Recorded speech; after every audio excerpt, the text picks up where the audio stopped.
네, 안녕하세요. 반갑습니다. 저는 북천 뮤직 페스티벌 2015년 예술 감독을 맡고 있는 장재효라고 합니다. 오늘 북천 뮤직 페스티벌 팟캐스트 두 번째 북천 사랑방을 지금 진행을 하고 있는데요. 예, 그 1편이 폭발적인 반응을 불러일으키고 있어요. 한 16분 정도 보신 것 같은데 반응이 굉장히 좋고 있습니다.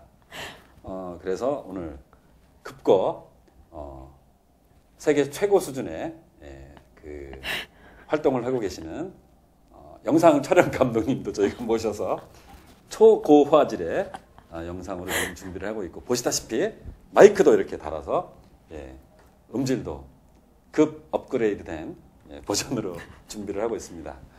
그리고 역시 세계적으로 인정받으면서 활동을 하고 계시는, 정말 지구가 좁다 하는 정도로 활동을 하고 계시는 판소리 소리꾼이시죠.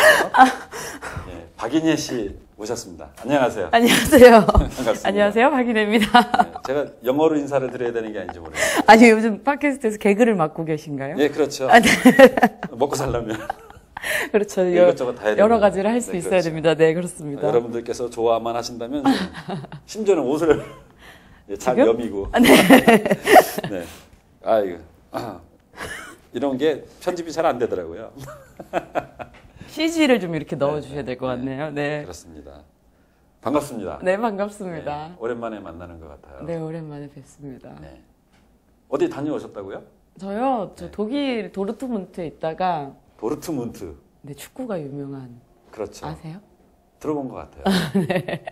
저는 음악밖에 몰라요. 아, 네. 네, 그렇죠. 네, 도르트문트. 네, 그래서 네, 도르트문트에 공연 갔다가요. 며칠 전에 왔습니다. 그러시군요. 관광 가신 건 아닐 거고요. 네, 관광할 수 있는 날짜가 딱 하루 있었는데요. 네. 그래서 뭘 할까 하는데 마침 축구를 하는 날이어서 도르트문트 축구를 보러 갔었습니다. 그렇군요. 네. 도르트문트에 한국 선수가 혹시 뛰고 있나요? 아니요? 아닌 것 같아요. 네, 저도 정확하지 않은 정보여가지고요. 너무 믿지 그래요. 마시고 잘 네. 모릅니다. 네. 네. 어떤 공연을 하셨던 거예요? 도르트문트와 쾰른에서 세계 국제 여성 영화제라는 행사가 있었어요. 국제 여성 영화제. 그래서 그 행사에 작곡가이신 현대음악 작곡가이신 김희정 작곡가 선생님께서 이제 콘서트를 하셨는데요. 네. 그 김희정 선생님과 해외 공연 작업을 많이 했었거든요. 네. 그래서 같이 그 선생님의 곡을 공연을 했고요. 네. 주제는 제목이 Remember the Remembering이었어요. 그래서 우리말로는 어떻게 되는 건가요? 뭐 우리가 잊지 말아야 될 것을 잊지 말자 뭐 이런 거지 않나 싶네요. 네. 그래서 잊지 말아야 할 이야기들에 대해서 이제 영화제다 보니까 다큐멘터리 형식의 영상이 나오고 또 음악 연주가 되고 콘서트 형식으로 또 영상이 나오고 음악 연주가 되고 이런 형태의 공연이었는데요. 독특한 시도네요. 네, 그래서 뭐 이제 전쟁 이야기도 하고요. 네. 그래서 우리가 전쟁이라고 하면 사실 그 전쟁에 가해자와 피해자가 있다고 생각을 하는데 사실은 전쟁에 참전하게 되는 뭐 예를 들면 이라크전을 했을 때 미군 군인들이 가족들과 헤어지는 모습, 그리고 또 다른 이야기로 종군 위안부 이야기, 또 우리나라의 전쟁 이후의 노동자들의 이야기, 그리고 그 우리나라 해방 후에도 일본으로 돌아가지 못한 일본 할머니들, 나사렛 마을의 할머니들의 이야기, 그리고 또 음악 안에는 세월호의 망자에 대한 진혼, 그런 이야기들을 영상과 음악으로 엮었습니다. 네. 그럼 영상 감독님이 따로 계셨던 건가요? 그랬던 것 같아요. 제가 사실은 정확하게는 그 부분에 대해서는 모르지만 그 다큐를 만드셨던 분이 따로 계신 것 같고, 그러시구나. 그래서 영상과 음악이 같이 나오니까 멀티미디어 콘서트라는 이름으로 붙어서 한국에서도 공연이 되면 너무 좋을 것 같아요. 저도 새삼 다시 한번 이렇게 생각해 보게 되는 계기가 됐어요. 그래서 또 독일이라는 곳에서 그런 공연을 하니까 여러 가지 메시지들이 또 마음으로 오고 가지 않았을까 생각을 합니다. 그럼 연주자는 어떻게 되셨던 거예요? 한국에서는 저와 동해안 별신굿 장구를 치시는 여성용 씨가 같이 갔고요. 그리고 그 독일 도르트문트 필하모닉 오케스트라에서 네. 스트링 쿼르텟 그 현악기 4분이 오셨고 네. 그 다음에 클라리넷 1분이 오셨고 그리고 그 도르트문트에서 공부를 하고 있는 기타리스트 친구가 유학생 친구가 와서 기타 연주를 했고 그리고 또 루마니아 출신의 독일에서 활동하고 있는 성악하시는 분이 오셔서 또 성악을 하기도 하셨고요. 그래서 여러 가지 꼭지의 음악들이 있었는데 다 다른 구성이었고요. 어떻게 북촌 뮤직 페스티벌에서 할 수 있을 정도의 사이즈가 될까요? 공연 규모가 되게 크게 느껴지는데. 근데 영상만 쓸 수 있고 네. 해외 분들 초청을 가능합니까? 아, 이제 이 방송이 조회수가 네.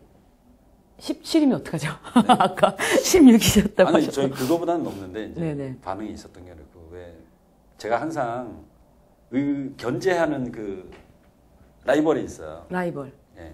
그들은 인식하지 못하지만 네네. 누군가요? 이렇게 볼에 뭐 먹을 걸 많이 넣는 다람쥐나 네? 뭐 눈웃음을 치는 강아지나 아. 그렇죠. 고양이가 그렇죠. 여러 마리가 한꺼번에 재롱을 부린다든지. 그렇죠. 그렇죠. 견제 대상입니다. 그러면 그쪽은 뭐 보통 100만 막 조회수가 이렇더라고요. 그렇죠. 그렇죠. 그러려면 뭔가 아니, 귀여움을. 이렇게 세계적으로 유명하신 판소리 소리꾼이 나오셨는데 조회수가 뭐 아니 근데 그러려면 그렇잖아요. MC의 노력이 필요합니다. 그렇죠. MC가 볼에 무언가를 몰고 귀엽게 하신다든지 아니면 그 고양이의 그 맑은 눈을 어떻게 그렇군요. 오늘 안경 쓰셨네요. 이게 탁한 눈이라서. 견제를. 네. 저희가 그 팟캐스트라 좀 재밌게 해보려고 하는데 과연 효과가 있는지 모르겠습니다. 네. 역효과를 내지 말아야 될 텐데요. 그래서 그 작품이 네. Remember the Remembering. 네네. 김희정 교수님이시죠? 네네. 상명대학교에 재직 네. 중이시고요. 네. 저도 한번 이렇게 뵀던 기억이 있는데 꼭 보고 싶네요. 한국에서도 공연이 있었으면 좋겠습니다. 아, 네, 저도요. 너무 좋을 것 같아요. 거기다가 그 독일 도르트문트 필하모닉에 네. 그 바이올린 연주자의 한국 분이 2분이나 계세요. 네. 그래서 그분들이 한국에 오셔서 같이 연주할 수 있으면 너무 좋을 것 같아요. 제가 비행기 티켓을 한번 네, 공수하시나요? 열심히 알아보겠습니다. 화이팅! 네. 그래요. 이니 씨는 사실 놀애라는 이름으로도 활동을 하고 계시는 거잖아요. 요즘도 노래 박인이 이렇게 나가나요? 요즘은요. 네. 사실 제가 노래라는 이름을 쓴 게 2011년에 네. 음반이 나오고 그 전에 2010년도에 이제 솔리스트 데뷔하면서 네. 사람들이 나를 너무 기억하지 못하실 것 같아서 조금 더 나에 대한 또 이야기를 잘 하기 위해서 노래의 어원이 놀애거든요. 네. 놀다에서 나온 말인데 잘 노는 애. 네, 잘 놀. 그러기엔 조금 나이가 든 것 같기도 하고요. 아무튼 그래서 노래 박인혜라는 이름으로 시작을 했는데요. 네. 사실 그때는 창작음악을 만들고 창작음악을 부를 때 주로 그 이름을 썼어요. 네. 근데 지금은 제가 굳이 안 써도 많이 그렇게 알고 계셔서 그래서 저도 떴구나. 아니요, 그건 아니고 그냥 제가 얼마 잘 노나 보자 뭐 이런 건가요? 그래서 그냥 뭐 지금은 굳이 꼭 네. 무언가 하나를 선택해서 쓴다든지 네. 뭐 이렇게 하지 않고 있는 것 같아요, 사실. 네. 네. 그래요. 어떤 뭐 별명이랄지 어떤 수식어랄지 이런 것들이 있어서 편한 때가 있고 네, 네, 맞습니다. 또 짐이 되는 때도 있고 그러는 것 같아요. 물론이요, 네, 네. 네. 하지만 아마 즐거운 이름일 것 같아요. 노래라는 이름 자체가 네. 뭐 노래 박인예도 또 그냥 박인예도 네, 네. 소리하는 박인예. 네, 네, 맞습니다. 정체성이 변하는 건 아니니까. 네, 네.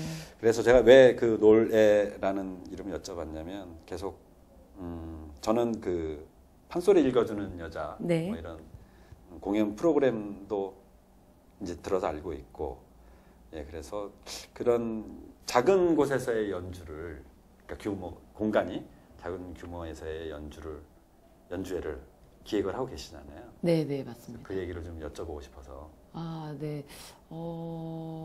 어떻게 하다 보니까 혹은 또 제가 좋아하는 것이어서 네. 이제 올해 특히 작은 공간에서 판소리를 들려주는 네. 형태의 공연이 많이 이제 계획이 되어 있어요. 네. 원래 지난 3월 공연을 시작으로 해서 2달에 한 번씩 서촌에 있는 서촌 갤러리라는 곳이 있어요. 네. 그 아주 작은 갤러리인데요. 정말 작은 갤러리인데 그곳에서 이제 음악회를 준비하면서 섭외를 해 주셔서 거기서 2달에 한 번씩 판소리 공연을 해요. 근데 제가 이 공연에서 드러내고 싶은 것은 예전에 그런 고민을 많이 했어요. 제가 판소리를 진짜 사랑하거든요. 근데 네. 너무 사랑하는데 판소리가 너무 재밌는데 이렇게 재밌는데 어떻게 들려줘야 재밌다고 같이 느낄까에 대한 고민을 많이 했던 것 같아요. 전통 판소리를요. 네. 물론 새로운 판소리를 만드는 것도 중요하지만 전통 판소리도 너무 값지고 재밌단 말이죠. 네. 그러다가 생각했던 것이 첫 번째는 마이크가 없는 게 제일 좋은 것 같다라는 생각을 했고 판소리를 하는 사람도 듣는 사람도 네네 맞아요. 그 마이크가 없이 에너지 그리고 마이크가 없다는 건 그만큼 가깝게 관객이 있다는 거니까 그 막 소리꾼의 막 인상이 구겨지고 이런 에너지를 다 느끼잖아요. 네. 앞에서 침 튀고 이런 것들. 맞아요. 네. 그것을 느끼게 해줬으면 좋겠다라는 생각이 있었고 하나는 우리가 판소리 완창을 하잖아요. 네. 근데 판소리에 처음부터 끝까지 다 부르는 걸 완창이라고 하는데 이 완창이 판소리 사실 아주 오래된 역사는 아니잖아요. 아주 오래된 역사는 아니어서 그러니까 혹시 이제 일반인 분들을 네네네, 생각을 맞습니다. 하면 좀 설명을 드리면 우리가 완창이라고 해서 뭐 3시간 내지는 뭐 8시간, 9시간 뭐 이렇게 얘기를 네네 하지만 그렇죠. 아주 오랜 옛날부터 뭐 이렇게 해왔던 것은 아니에요. 네, 그렇죠? 그렇죠. 네. 뭐 옛날 기록에는 뭐 어디서 명창누가 뭐 3일 밤새 놀았다더라 이런 기록들은 있지만 판소리 한바탕을 처음부터 끝까지 풀로 불렀다 이런 기록은 사실 없고 네. 사실 완창이라는 것은 1960년대 후반에 박동진 선생님의 흥보가로 시작이 된 네. 거죠. 그러니까 생각보다 그 역사가 짧은데 이게 무척 좋은 문화고 재미있는 문화이긴 한데 언젠가 이게 뭐야 과열 현상이라고 할까요? 약간 경쟁 심리들도 생긴 것 같고 그거에 대해서 또 짐을 얻게 된 것 같기도 하고 짐이 돼버렸죠. 네. 즐겨야 되는. 네, 근데 관객분들은 또 4시간, 5시간 듣는 게 너무 힘들고 이런 상황들이 생겼단 말이죠. 사실은 힘든데 내색은 좀 하면 부끄럽고. 네, 근데 또 장점도 있죠. 그 성취감이 또 있으니까. 맞아요. 내가 4시간을 판소리를 들었다.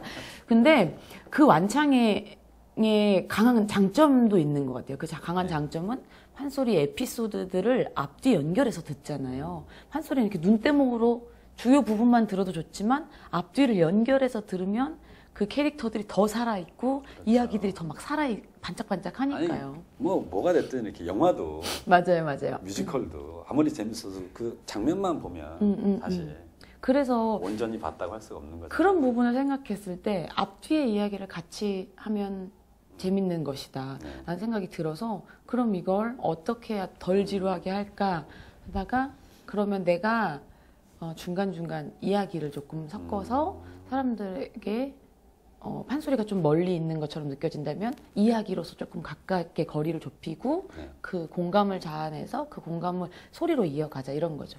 그래서 일종의 해설인데 이제 보통 판소리 해설이라고 하면 판소리의 뭐 역사나 내용 중심의 전통 판소리 내용 중심의 해설을 하는데요. 그래서 조금 더 현실적인 이야기를 하자. 예를 들면 뭐 흥보가 매품 팔러 가는 데서 얼마 돈을 받았다고 하는데 그 돈은 얼마일까 실제로? 흥보는 왜 갔을까 거기에? 아니면 그게 얼마예요? 한 150만 원을 받고 흥보가 매품이라는 걸 팔거든요. 150만 원이요? 네, 그러니까 지금 돈으로 엽전 30냥을 받고 매를 대신 맞으러 가요. 네. 근데 엽전 150만 원쯤 주면 10대 맞으실래요? 곤장? 남 대신? 다른 사람 대신? 오프 더 레코드로 좀 고민할 것 같아요. 네. 그래서 생각해봤어요. 150만 원에 흔하게 사람들이 그 곤장, 제가 그래서 또 공부를 하다 보니까 10대를 맞는데 그 당시 조선시대에 곤장을 맞는 제도는 10대를 한 사람이 이렇게 우리가 드라마에서 보듯이 10대를 때리는 게 아니라 10사람이 10대를 때리는 거예요. 한 사람이 가서 때리고 그 다음 사람이 가서 때리고 엄청 아프겠죠. 그렇죠. 근데도 흥보가 그거를 맞으러 간 이유는 이 사람은 가장이었다는 거죠. 식솔이 굶어주고 있는. 그런 데서 제가 공감이 됐거든요. 그런 이야기들 사람들한테 해주고 싶었어요. 그 판소리에 있는 이야기, 안에 숨어있는 당시의 이야기. 그래서 그렇죠. 누가 이렇게 꼭 집어주지 않으면 사실 그냥 이렇게 스쳐 지나갈 수 있는 그런 얘기들인 것 같아요. 근데 많죠, 그런 것들이. 들여다보면 되게 재밌는 이야기들이 많더라고요. 맞아요. 너무 그 재밌는 이야기가 많아서 그리고 이게 옛날 이야기처럼 원래는 옛날 이야기처럼 느껴지지만 이야기를 조금만 가미하고 조금만 더 깊게 생각해서 살펴보면 지금의 이야기와 별반 다르지 않은 그런 이야기들. 네. 그래서 그런 이야기들을 하는 공연을 이제 서촌 갤러리에서 하고 있고 이제 5월에 또 준비하고 있고요. 그 갤러리에서 하는 공연의 뭐 타이틀은 없나요? 가까운 음악회라고 가까운 하는데요. 음악회. 네, 워낙 가깝게 이렇게 있어서 관객분들이 가깝게 계셔서 가까운 음악회라고 하고 매주 토요일 날 공연이 있는데 뭐 네. 클래식도 하고 재즈도 하고 인디 밴드도 하시고 그래요. 그래서 이제 판소리만 뭐 전통 음악만 하는 게 아니고 여러 장르의 음악을 하고 네네. 있군요. 그래서 저와 전통 음악은 저와 생황 부시는 김효영 씨가 씨. 함께 하고 계십니다. 네. 아유, 뭐 대단한 분들만 보시네요. 왜 그러세요? 네. 저 북촌 뮤직 페스티벌인데 서촌 얘기를 왜 이렇게 오래 하는 거예요? 그렇게요. 북촌 얘기로 넘어가겠습니다. 네, 제가 지금 농담처럼 말씀드렸지만 그 북촌 뮤직 페스티벌의 예술 감독 제의를 처음 받은 게 이제 2013년인데 물론 그 2012년에 제1회 북촌 뮤직 페스티벌 때는 연주자로 참여를 했었어요.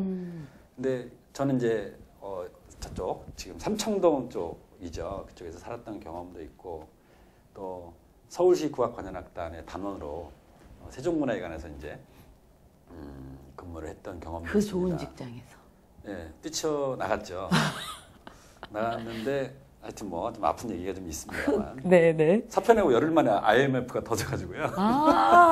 그렇군요. 정말 힘들었던 그런 게 있는데 제가 좀 전에 이렇게 한 이유가 저희가 녹화하고 있는 이 공간이 네네. 그 바로 그 광화문 사거리에서 네네. 가까이 있습니다. 네, 맞습니다.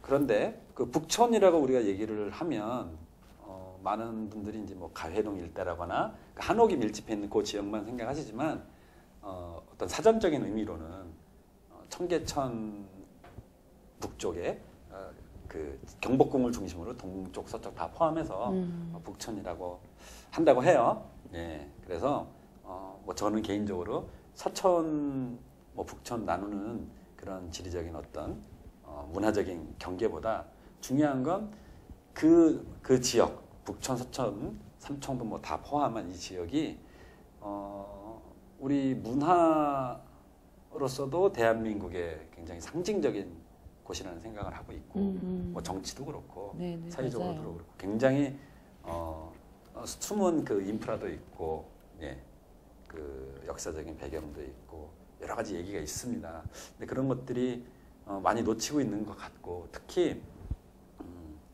뭐라 그럴까요? 그 음악 관련된 행사가 좀 많이 없었던 것 같아요. 있었지만 그렇게 많이 드러나지 않았던 것 같거든요. 그래서 그런 면에서 북촌 뮤직 페스티벌 같은 어떤 그 음악 행사들이 많이 있으면 좋겠다라는 생각을 했고 그런 게 꼭 있으면 좋겠다고 사실 살면서도 그런 생각을 했었거든요.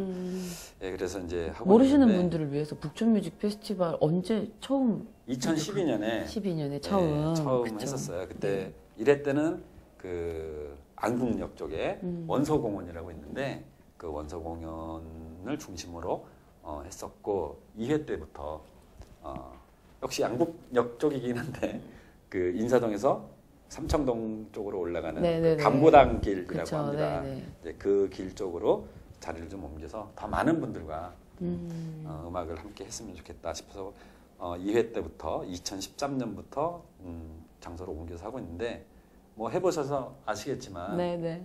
뭐 폭발적이잖아요. 장난 아니죠. 네. 네. 저는 그때 그 이제 공연하러 그 북촌 뮤직 페스티벌 때 가면 그 막 뭐라 그럴까요? 생기 넘치는 느낌 있잖아요. 북촌 일대가. 저는 사실 그 경복궁역 부근에서 오래 살았어요. 그래서 그 동네를 사실 너무 잘 아는데 막 그 군 생활을 하신 건 아니고요. 그랬나? 죄송합니다. 사과 말씀드리고요. 그래서 뭔가 그 북촌 뮤직 페스티벌이 또 되게 날씨 좋은 가을에 열리잖아요. 네. 그래서 그때 막 북촌 일대가 생기 있게 막 넘치는 것 같고 그렇죠. 어디를 이렇게 들여다봐도 네. 뭔가 막 음악 소리가 막 들리는 것 같아서 너무 좋은 것 같아요. 자, 그러면 북촌 네. 뮤직 페스티벌이 네. 궁금하실 것 같아요. 어떤 모습인지. 네네네. 그 모습을 잠깐 보시고 저희가 얘기 계속 나눠보도록 하겠습니다. 네.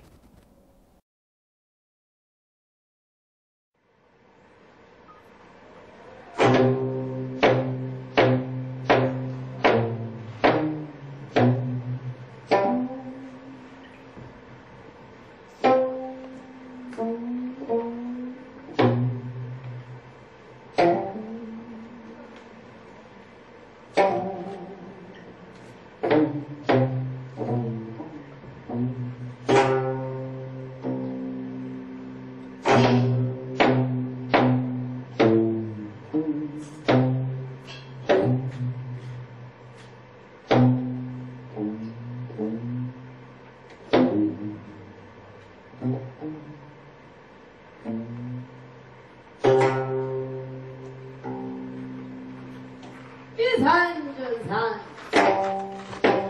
꽃이 피니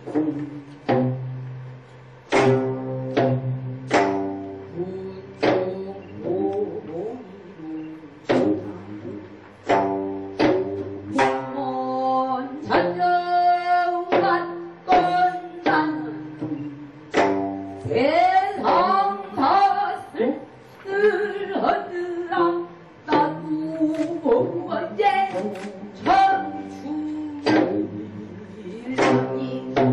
오날 백월한시고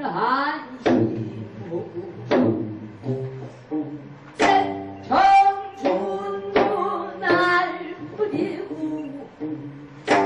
속절없이 가버렸으니 마땅한 줄 아는 무엇 반겨언들 세이나 왔다가 달려붙은 가거라 네가 가고 여름이 되면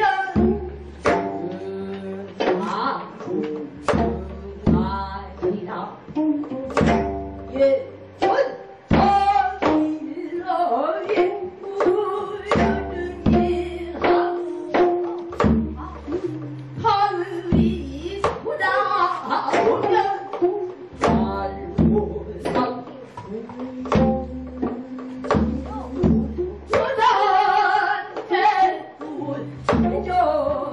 너한테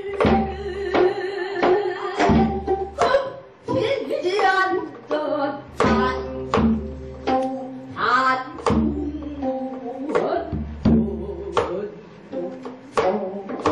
가을이 가고 겨울이 돌아오면 당도간 저자나게 백설만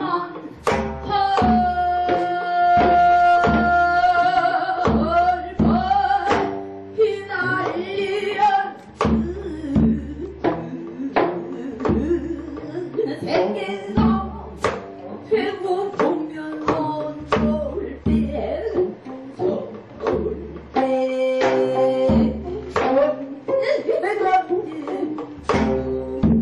앞에 다르고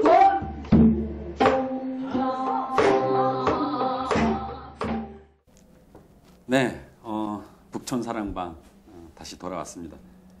저희가 지금 보신 영상이 지난 2013년에 있었던 북촌 뮤직 페스티벌 우리 박인예 씨가 공연하셨던 모습이었어요. 아트링크에서 했던 공연이었죠. 네, 갤러리 아트링크. 네. 한옥으로 된 예쁜 갤러리죠. 네. 그리고 그 작품이 사실은 저희가 그 아닉시 짜이의 솔숲이라는 네, 리투아니아 시인의 이제 작품으로 작창하신 게 있는데 그거를 저희가 모셨는데 그때 공연하실 때는 그것만이 아니고 다른 곡들도 이렇게 연주를 하셨어요, 그죠? 네, 안익시자의 솔숲이라는 전체 제목을 가지고 그 안에 또 자연과 사람에 대한 이야기를 하면서 네. 여러 소주제들로 네. 또 구성을 했었습니다. 그 좀 부연 설명을 드리고 싶은 게 안익시자의 솔숲이라는 것은 그 리투아니아라는 아주 작은 나라예요. 작은 네. 나라에 정말 국민 시인으로 초청을 받고 있는 작가분의 작품을 이인희 씨께서 그 이제 한국말로 번역된 것을 판소리로 만드신 거였죠. 네. 그래서 이제 좀 묶어서, 그러니까 이인희 씨가 하고 있는 어떤 그 판소리 창작 작업과 또 그 안익시자의 솔숲 또 그리고 최근에 하셨던 여러 가지 그 작품 활동들을 그 합쳐서 판소리를 가지고 창작을 한다는 게 어떤 것인지 좀 설명을 해주시면 좋겠어요. 엄청 어렵네요. 네. 저희 방송이 좀 그 수준이 있어요. EBS인가요? 교육 방송이에요. 판소리 창작 글쎄요. 일단 창작이라는 것 자체가 참 쉬우면서 어려운 것 같아요. 쉬우면서 어려운 것 같은데. 좀 더 어려운 질문 제가. 네네.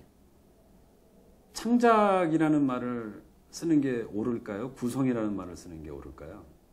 어떤 부분에 있어서 특히 우리 전통음악 하는 사람들이. 어떤 부분에 있어서는 구성이 맞고 어떤 부분에 있어서는 창작이 맞죠. 그렇죠. 네, 네. 무슨 뜻으로 말씀하신지 알겠네요. 네. 판소리 창작은 뭐 크게 판소리를 모티브로 하는 창작은 뭐 일단은 창작 판소리를 만드는 게 있을 것 같고요. 네.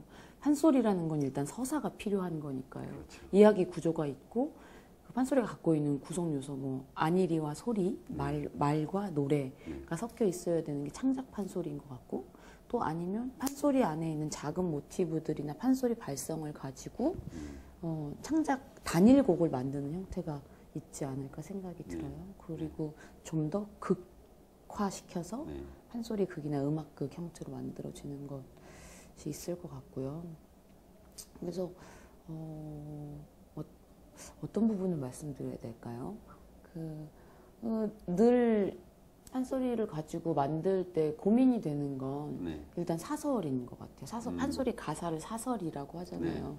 근데 판소리 사설은 단순히 노래 가사의 형태와는 좀 다른 것 같거든요. 하나의 문학의 장르로도 보아지기 때문에 판소리 사설이 갖고 있는 특이성이 있죠.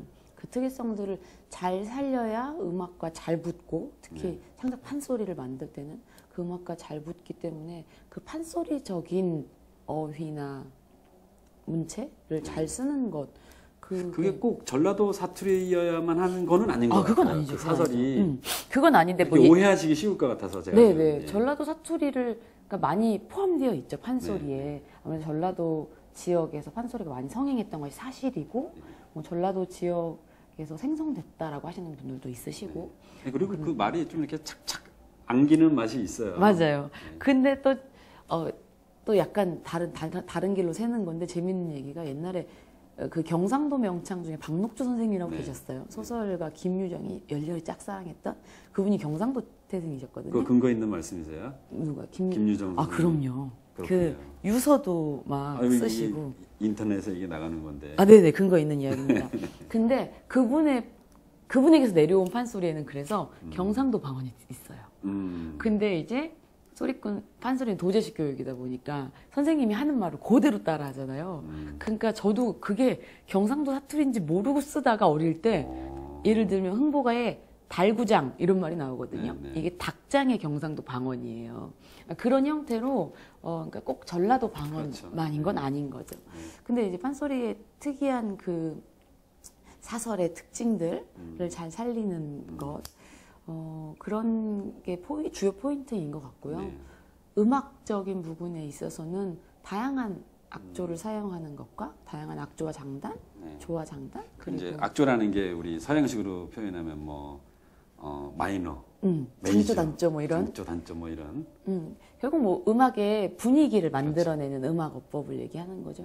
그것과 그리고 판소리의 특징이 또 의성어 의태어를 맛깔나게 쓰잖아요. 그렇죠. 우리가 흔히 아는 이 산으로 가면 뻐꾹, 저 산으로 가면 뻐꾹 이런 것들도 의성어들 표현인데 그런 것들을 잘 활용하는 것. 그 이면이라고. 네네, 그렇죠. 판소리 가사를 노래로 잘 표현하는 네. 것. 음악적으로도 그 사설이 떠오르게 만드는 것이 네. 이면이잖아요. 그렇죠. 그런 것들을 다 생각하면서 만들려고 하는데 쉽지 않습니다. 그래요. 네. 사실 뭐 많은 어떤 사회적인 현상이라든가 상식이라든가 이런 것들이 우리가 일반적으로 알고 있는 것과 사실은 다른 경우가 좀 많이 있는 것 같아요. 판소리에 대한 오해. 가장 큰 것 중에 하나가 뭐 피를 토해야 된다. 맞습니다. 피를 토해야 된다와 그리고 변수를 마셔야 된다. 저 근데 그 질문 진짜 많이 들어요. 그러니까요. 피 토했냐? 그렇죠. 이게 처음에 판소리 하세요? 득음하셨어요? 이런 거 있잖아요. 그럼 못했습니다. 이렇게 대답하는데요.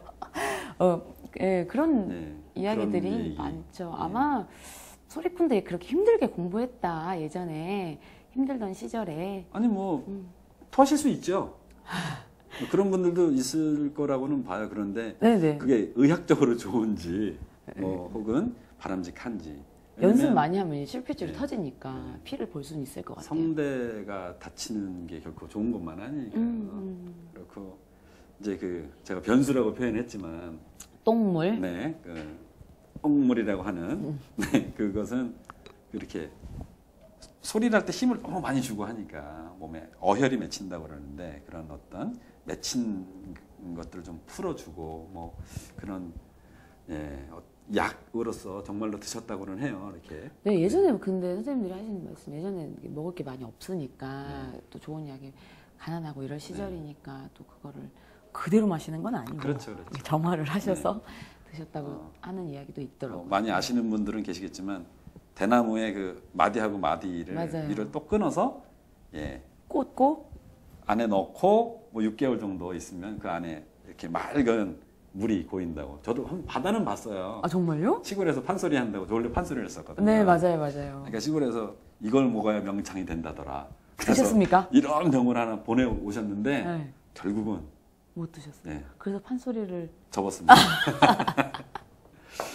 근데 제가 진짜로 가끔 이게 판소리가 잘 안 된다고 생각되고 노래하기 너무 어려워 힘들어라고 생각될 때 무슨 생각하냐면 똥물 먹어서 득음할 수 있으면 진짜 나도 먹고 그렇죠. 싶다. 그거라도 한번 해볼까. 네, 그런 생각이 들죠. 네. 뭐 잘못된 상식이라기보다 현실과 좀 거리가 있다는 것을 좀 말씀드리고 싶었고요. 그리고 또 하나가 지금 말씀드린 어떤 뭐 전라도 사투리로만 해야 된다라거나 또 제가 이제 가장 크게 여러분들께 이제 말씀드리고 싶은 것은 한이라는 정서에 대해서 맞습니다. 꼭 말씀을 드리고 싶었어요. 저도요. 그러니까 저도 그 전통음악을 전공한 사람이지만 배우면서 제일 이해가 안 됐던 게 아니 이렇게 즐겁고 신나고 그냥 재미나고 이런 것이 어디서 이렇게 한 그러는데 뭐가 이렇게 한인가? 그게 좀 정말 되게 궁금했거든요. 그래서 그 부분에 대해서는 어떻게 생각하세요? 저는 저 나름대로의 견해가 있지만 전 이유도 있다고 네, 생각합니다. 네, 네. 그런 선입견이 생긴. 근데 선입견이라고 생각해요, 네. 솔직히. 판소리는 한의 예술이라기보다 한과 흥의 예술인 게 맞는 네. 것 같은데 사람들이 왜 한으로 인식이 확 굳어진 것 같냐면 영화 서편제가 너무 떠버려서인 것 같아요. 영화 서편제에서 특히 판소리에 한에 너무 주목하고 있고 네. 근데 영화 서편제가 그 당시에 한국 영화 최초로 최다 관객을 동원한 기록을 갖고 있을 거예요. 맞아요. 네. 그 정도로 저희 때가 어떤 분들이 많았냐면 저 어릴 때 엄마 아빠가 판소리 서편제를 보고 너무 감동을 받아서 애들을 판소리를 시키는 경우가 많았어요. 네. 근데 그 서편제 영화에 아니 그 잔인한 영화를 보고 너무 감동스러웠던 거였어요. 근데 또 요즘에 제가 얼마 전에 학생들 가르치면서 대학생들한테 네. 한 100명 있었는데 서편제 보신 분 있으세요? 단 한 명도 없더라고요. 영화로는. 그러면 뮤지컬로는 있었는데 네. 그래서 아무튼 근데 저는 그런 이미지 그리고 조금 더 얘기하자면 이제 일제 시대 때 그리고 그 이후에 한국인의 정서가 와 그에 부합했던 아주 슬픈 판소리가 유행했던 인방울의 속대머리라든지 이런 음악이 유행했던 것들이 그 사람들의 인식을 판소리는 한의 음악으로 만든 부분이 있다는 생각이 듭니다. 예, 뭐 저도 인희 씨 의견에 동감을 해요. 굉장히 공감을 하고 뭐 한 자체에 대해서 뭐 불만이 있다거나 그런 건 아닙니다. 이제 네네. 그것이 국민들의 그 어떤 생활에서의 스트레스를 많이 아픔을 달래줬던 것이 아닐까 생각을 하고 그런데 그것만이 있는 것처럼 생각하시는 것은 조금 곤란하지 않나 이제 그런 차원에서 말씀을 드리는 거고 판소리는 그래서 굉장히 사실은 그 우리가 해악이라고 얘기하잖아요. 그런 어마어마하죠. 즐거움들이 네. 있고 그 좀 이해하기 어렵긴 하지만 그 안에 숨어 있는 그런 은유들 네네. 네, 이런 거를 이렇게 찾아서 사실 알고 들으면 굉장히 재밌는 건데. 그래서 그 슬픈 와중에도 웃겨요. 계속 웃음을 자아내거든요. 아니 그 우리 흥보가의 그 흥보 선생님, 네네. 네 박생원 맞나요? 박흥보 씨. 네. 아니 이분 생활만 봐도 얼마나 힘들어요. 네, 그 와중에 흥보가 되게 가난해서 네. 매품 팔러 가거나 형님한테 가서 그럼요. 돈 좀 달라고 빌러 가는 와중에 찢어진 뭐 갓 이런 거 네. 다 하고 양반인 척하고 가거든요. 그러니까요. 그 장면도 되게 우스꽝스럽게 그려져 네. 있어요. 그러니까 그런 것들이 슬픔 가운데서 절대 웃음을 놓지 않고 가거든요. 맞아요. 네, 그런 것들을 저는 이렇게 좀 잠깐 이렇게 전율이 왔는데 네. 예, 어떤 하나의 이미지를 갖고 판소리를 감상하시는 것은 정말 코끼리 다리를 만드는 것 같아요. 네, 그런 부작용이 있을 수 있다는 거 좀 팁으로 말씀을 드리고 우리 한국 전통 예술들이 다 그렇습니다. 굉장히 아주 다이나믹하고 재미가 있어요. 그 안에 숨어 있는 그런 것들을 우리가 어떤 이유에 있어서인지 많이 놓치고 있는 것 같은데 북촌 뮤직 페스티벌에 오시면 갑자기 그 감독님의 역할을 충실하게 저는 항상 인식하고 있습니다. 그래 중요합니다. 중요합니다. 중요합니다. 수립문화재단이 주최하는 계약 연장을 위해서 중요합니다.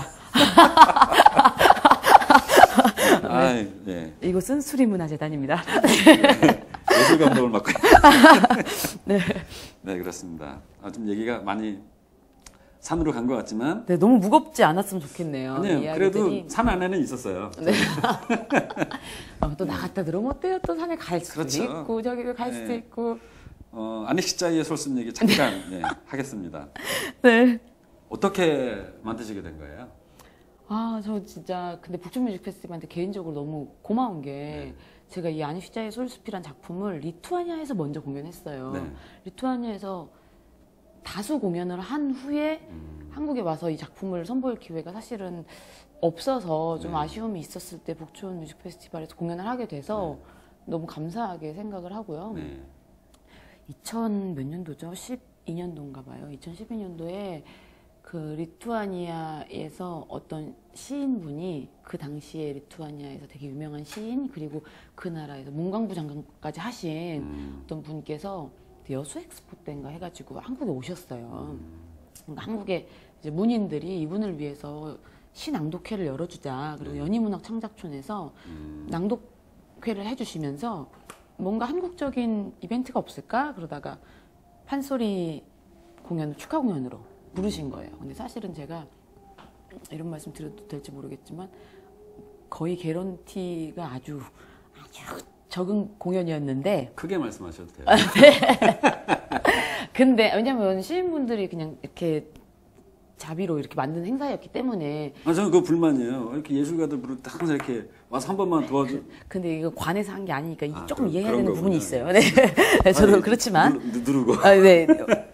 좀 누르시고 그래서 그랬는데 제가 거기에 간 이유는 저 평소 시 읽는 거 좋아했었거든요. 그래서 그 시인들의 정서를 같이 한번 느껴보고 싶은 거예요. 그래서 가서 심청가 한 대목을 불렀거든요. 근데 그 자리에 오셨던 리투아니아 문화예술 관계자 분이 저를 기억하시고 리투아니아의 한 연출가한테 저를 소개를 하신 거예요. 근데 그 연출가 분도 독특하신 분인데 원래 리투아니아에서 마임 배우면서 연출가시다가 한국 불교로 오셔서 스님이 되신 거예요. 리투아니아 분인데. 그렇죠. 근데 그분이 판소리를 어느 날 듣고 네.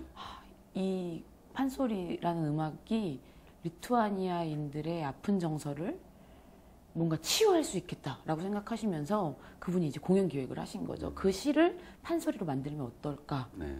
그래서 저를 찾아오셨어요. 그래서 찾아오셔서 저는 처음에 전화 받고 리투아니아에 와서 판소리를 해달라길래 되게 간단한 문제인 네. 줄 알고 그분을 만났는데 이렇게 책을 한 권 갖고 오신 거예요. 그래서 책을 갖고 그게 공연 2달 전이었나? 네. 그랬는데 이거를 판소리를 만들어 달라 그래서 그분이 아까 그 영상에 나오셨던 마이 마시는 그렇습니다. 보행 스님. 스님. 아, 우리 스님이 잘 계신지 모르겠네요. 그래서 지금은 정말 친한 이제 친구 같은 분이 됐는데 그래서 그걸 저한테 판소리를 만들어 달라고 하시길래 나는 못한다. 네. 시간이 너무 없다. 네. 라고 처음에 말씀드렸어요. 그랬더니 넌 할 수 있다. 막 이렇게 갑자기 강압을 하시면서 그래서 이렇게 집에 와서 이걸 읽어보는데 너무 아름다운 이야기였어요. 네. 그래서 판소리로 만들었고 그래서 2달 후에 리투아니아에 가서 1시간짜리 프로그램이었는데 그때는 이제 창작 판소리만으로 꾸미기 너무 시간이 촉박했어서 전통 판소리도 섞고 민요도 섞어서 리투아니아에서 공연을 했는데요. 전 사실 갈 때도 정확하게 그게 뭔지 몰랐던 것 같아요. 네. 근데 갔더니 국제연극제였어요. 네. 리투아니아 국제연극제의 한 작품으로 나갔던 것이고 거기서 이제 저한테 그랑프리 상을 주셨죠. 거기서. 오, 제가 그런 사람입니다. 대상 수상자시군요. 그렇습니다. 여튼 그래서 너무 감사하죠. 그래서 너무 감사하게 그래서 제가 판소리로 안익시자의 솔섭 시를 한국말로 얘기하면 뒤에 자막으로 이렇게 리투아니아 시가 흐르는 네, 네. 형태였는데요. 네. 이미 그 국민들이 그 시를 빠삭하게 다 알고 계셔서 네. 다 내용 전달에는 별로 크게 문제가 없었고요. 그리고서 그 다음에 또 공식 초청을 받아서 리투아니아 4개 도시, 4개 도시를 네. 투어를 했죠. 그 공연으로. 그때 어떤 남자분하고 같이 그쵸. 같이 가셨던 소문이 있던데. 네. 저였습니다. 네. 장지현 선생님을 제가 섭외해서 제가 전화를 드렸던 기억이 나요. 선생님, 네. 저랑 리투아니아 가실래요? 네. 제가 그랬었죠. 네. 그래서 또 장지현 선생님이 또 너무 멋지게 해주셔서 그 4개 도시 투어를 했었죠. 네. 네, 했습니다. 그래서 저는 사실 그 작품에 대해서 이제 알고 있었고 같이 공연도 하고 뭐 보잉 스님도 만나고 또 여러분들을 뵀었어요.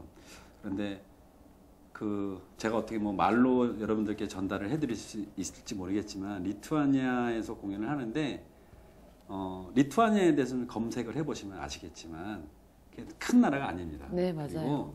그리고 옛 그 소련 연방에서 독립을 해서 지금 뭐 국가로서의 리투아니아로서 지금 형성이 된 거는 그렇게 오래되지가 않은데 아픈 역사가 있는 곳이에요. 그런데 그 아닉시자의 솔숲이라는 이 시가 그 국민들에게 큰 위로가 되었다고 하고 지금 뭐 그렇게 기억이 되는데 저희가 공연을 이렇게 하고 나서 보면 관객 여러분들이 막 우시는 분들도 맞아요. 많으시고 그 감동을 정말 표정을 그는 봐야지만 알 수 있었던 네, 맞아요. 그런 거였습니다. 그래서 사실 뭐 그때는 제가 북촌 뮤직 페스티벌을 뭐 할지 뭐 이런 것도 몰랐던 때고 그랬는데 그 이후에 북촌 뮤직 페스티벌에 관계를 하고 나서부터는 이 작품이 꼭 한국에서도 공연이 됐으면 좋겠다라고 생각을 했었고 가능하면 그 보행 스님도 한국에 계시면 마침 같이 모셨으면 좋겠다 이제 그렇게 제안을 해서 좀 여러 가지 어려운 여건 속에서 흔쾌히 연주를 해주셨던 건데 뭐 그때는 제가 연주를 같이 하지는 못했죠. 예. 뭐 그때 오셨던 또 한국에 거주하고 계시는 리투아니아 분들도 굉장히 또 색다른 또 색다른 감동을 느끼셨다고 전해 들어서 알고 있습니다. 네, 그런 외국에서의 여러 활동들이 사실 국내에 더 많이 알려지면 좋겠는데 네. 좀 알려지지 않는 부분들은 아쉽지만 이렇게 한류 스타들은 아니에요.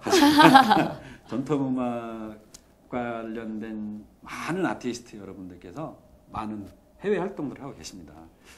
또 그런 분들이 이렇게 밑에서 쫙 밑자락을 깔아두신 위에 또 우리 기업이라든가 한류 스타들 이런 분들도 예, 활동을 또 편하게 하시게끔 저희가 길을 닦는 그런 역할을 하고 있는 게 아닌가. 확실합니까? 아, 확대 해석이죠. 네, 뭐 과대망상 말은 뭐 자유니까요. 네. 저는 그렇게 생각하고 열심히 하고 있습니다. 네네. 네.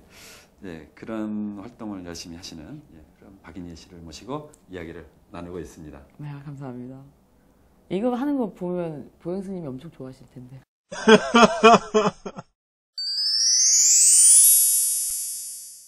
저희가 이혜 씨하고 이혜 씨의 판소리에 대한 얘기 또 작품 만드셨던 그런 얘기 쭉 해봤어요. 안익시자의 솔습까지. 네. 그러고 보니 많은 작품을 작창도 하시고 또 노래도 부르시고 하신 것 같아요. 아, 더 많이 해야 되는 거 아닌가 싶어요. 네. 네, 더 많이 하셔야죠. 네. 네. 대한민국을 빛내는 아, 왜 그러세요? 네. 네. 그런 활동을 인정받아서 또 더 열심히 하려는 어떤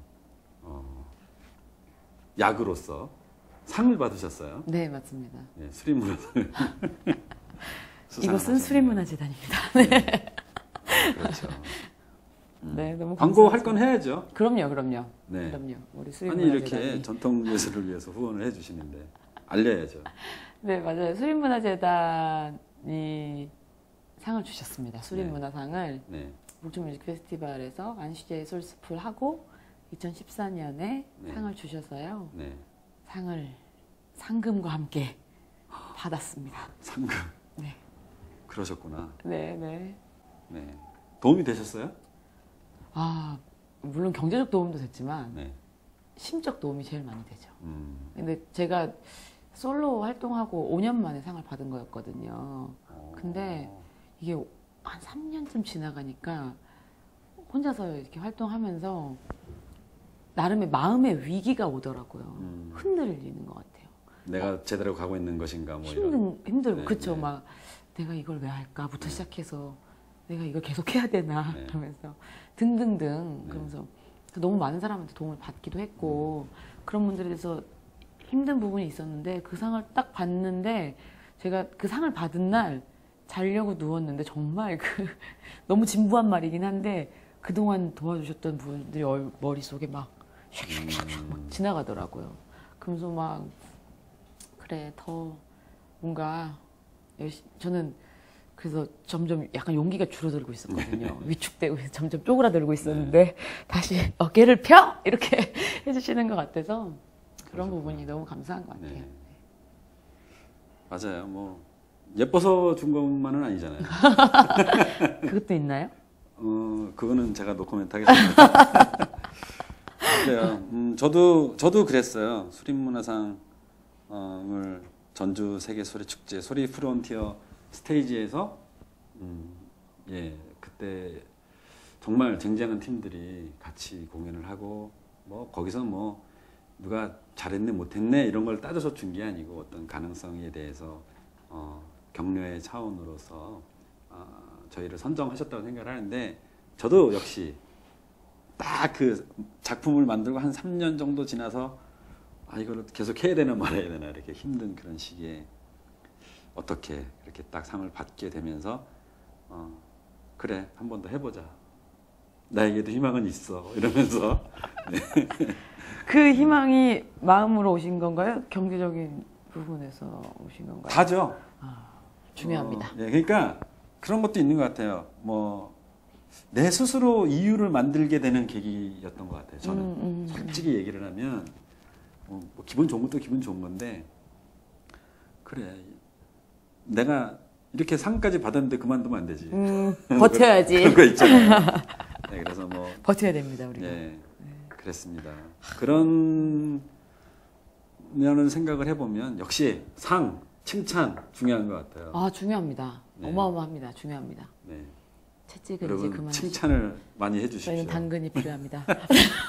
사실 저희 이 예술가들이 정말 힘든 것 중에 하나가 우리는 비평을 받아야 되잖아요. 저 좀 울고 네. 올게요. 여러분들의 그 댓글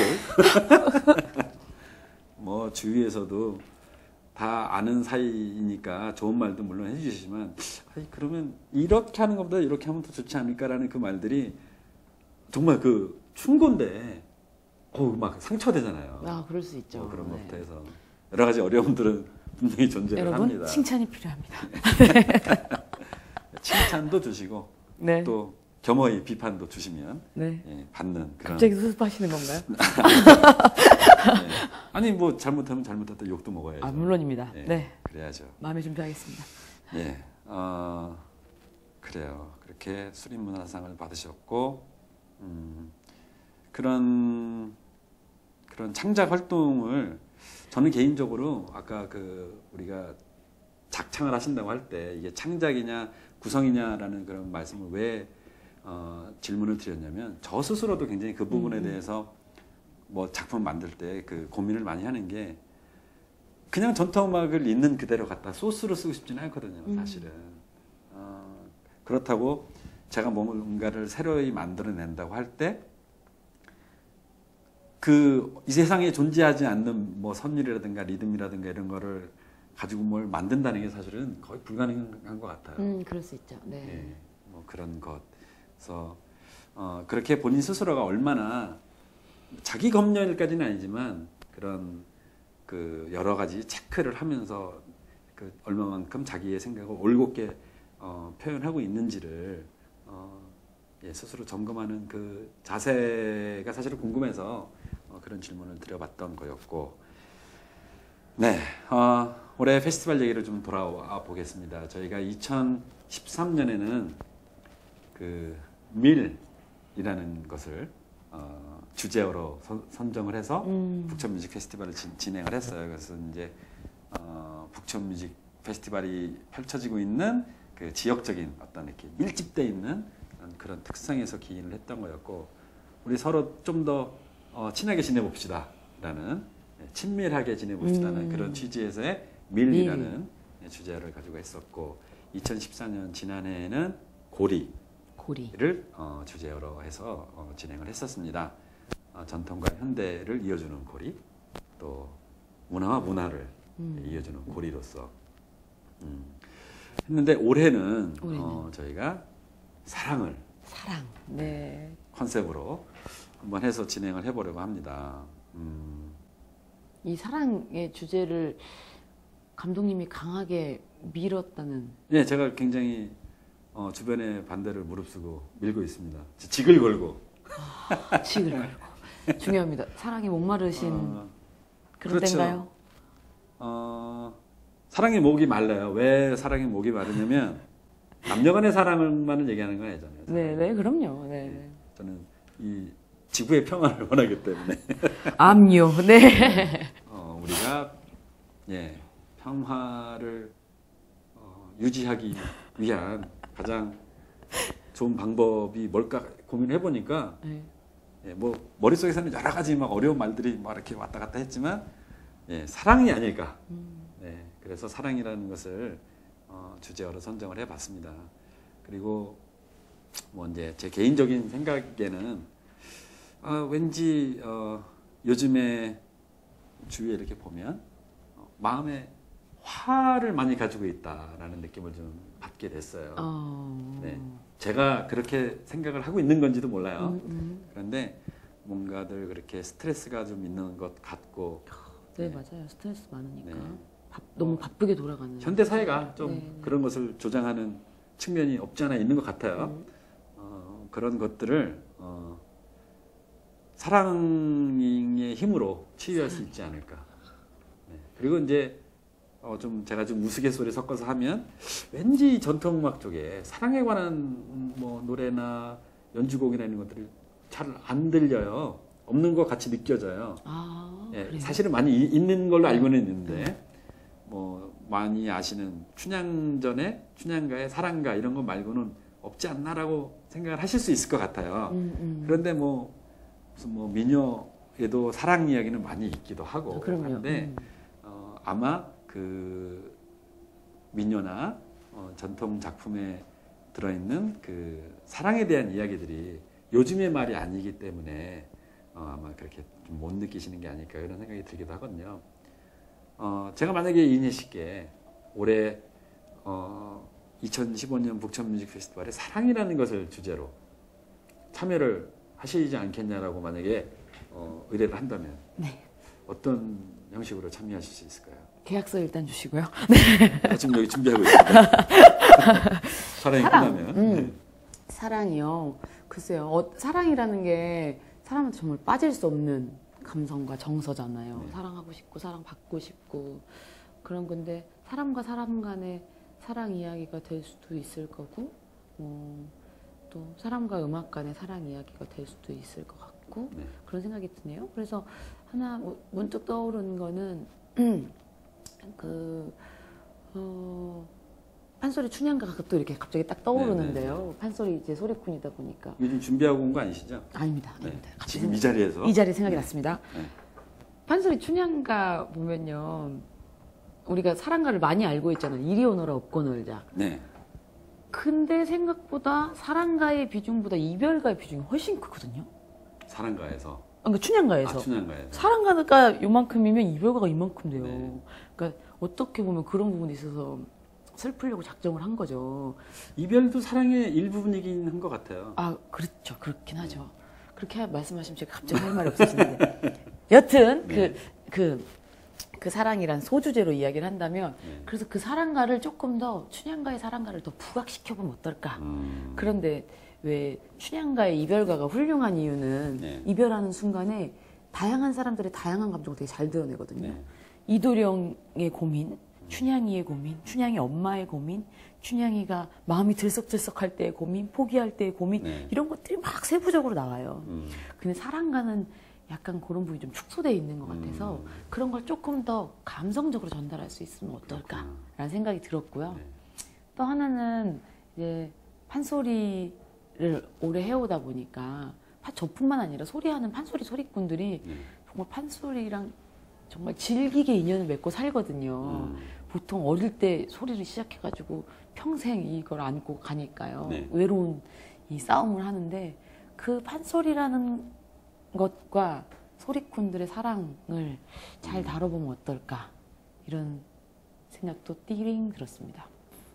제작이 쉽진 않겠네요. 네? 제작하기가 쉽지는 않으시겠어요. 계약서 다시 미루시고요. 그래요. 북촌 지역에 사실 한옥으로 된 게스트 하우스도 많이 있고 하니까 네네. 우리가 젊은 사람들이 여럿 모여서 한번 네네 맞습니다. 밤새 사랑 얘기를 하면서 네네. 1박 2일로 네. 한 판소리 공연을 만들어 보는 것도 재밌지 않을까. 네. 네, 그런 생각이 갑자기 스포일러가 드네요. 포함되어 있는 건가요? 네. 스포일러. 네. 그렇군요. 네. 아, 네. 좀 색다른 형식의 판소리 공연이 있으면 좋겠어요. 박인혜 씨. 네, 알겠습니다. 네, 기대해보겠습니다. 근데 또 문득 드는 생각이 네. 이제 감독님께서 사랑이란 주제를 막 미신 거 보니까 네. 감독님이 이렇게 또 공연을 구성해 가시는 과정에서 감독님이 생각하는 사랑에 대한 이야기들이 이렇게 또 막 숨어 있을 거 아니에요? 네. 그 프로그램들 안에 네. 감독님이 생각하는 사랑에 대한 이야기는 어떤 것들일지 또 기대가 됩니다. 꼭 페스티벌에 많이 보러 와주시면. 그렇죠. 네. 확인이 가능합니다. 네. 네. 그리고 이 팟캐스트를 꾸준히 봐주셔야 됩니다. 맞습니다. 네. 네, 저희가 뭐 벌써 마무리할 시간이 된 것 같아요. 네. 그래서 오늘 귀한 시간 내주신 박인혜 씨 네. 다시 한번 감사드리고요. 네, 저도 감사합니다. 네, 또 긴 시간 감상해주신 들어주신 여러분께도 감사 말씀드리겠습니다. 복 받으실 겁니다. 네, 그럼 저희 이만 인사드리겠습니다. 북천 뮤직 페스티벌 북천 사랑방 많이 애청해 주시고요. 또 앞으로도 관심을 가져 주시면 고맙겠습니다. 고맙습니다. 감사합니다.